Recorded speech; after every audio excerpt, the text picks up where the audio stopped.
In a shock announcement, Kenyan President William Ruto has found himself ranked as the second most corrupt leader of 2024 by the Organized Crime and Corruption Reporting Project, OCCRP. This recognition follows massive public outrage in Kenya over corruption, the controversial finance bill, and its government's mishandling of youth employment, leading to violent protests. However, the situation worsened with the liberation of Adani deal scandal. The Adani deal, which involved allegations of corruption practices and shady dealings, particularly caught the attention of international watchdogs, including the United States.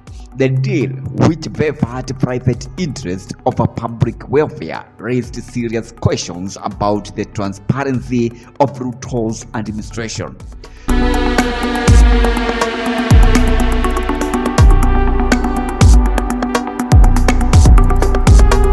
The involvement of high-profile figures and the questionable nature of the deal sparked widespread anger and further damaged Ruto's reputation both locally and globally.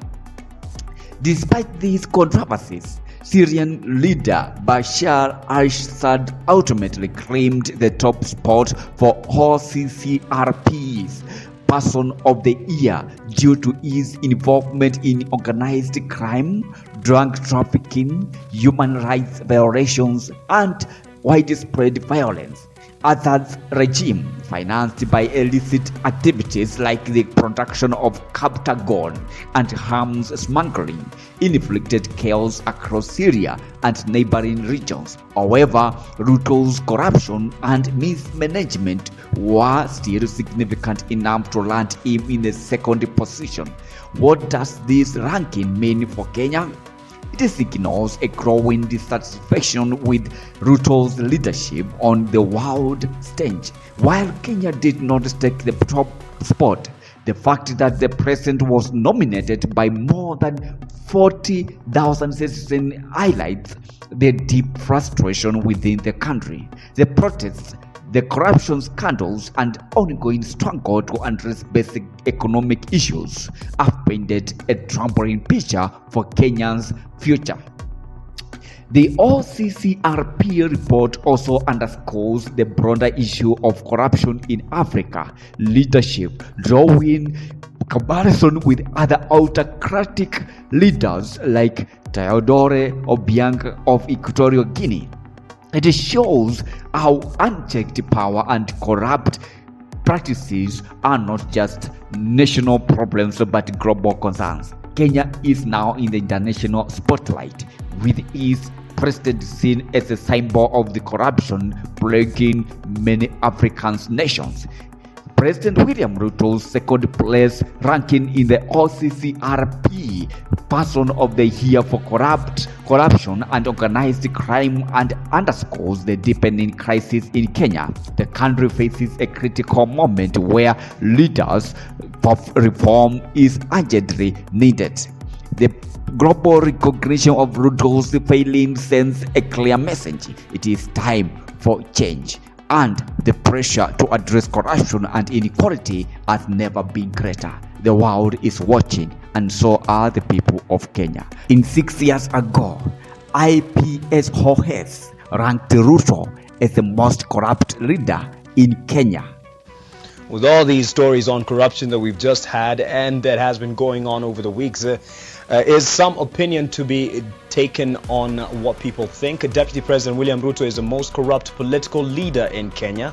This is according to the latest poll by research firm Ipsos Synovate. The report indicates that 33% of Kenyans rank the deputy president as the most corrupt, followed by Kirinyaga Governor Anne Waiguru at 31%.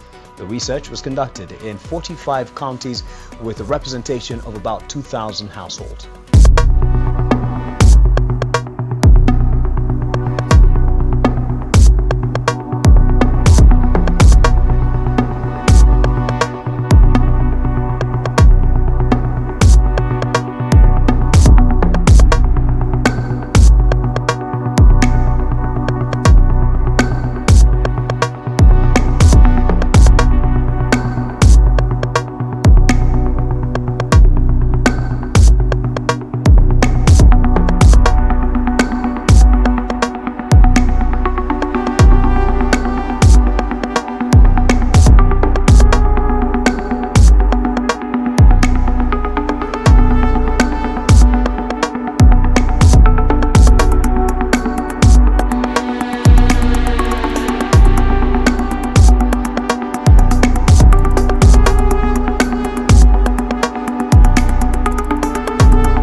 This is Stephen, GC News.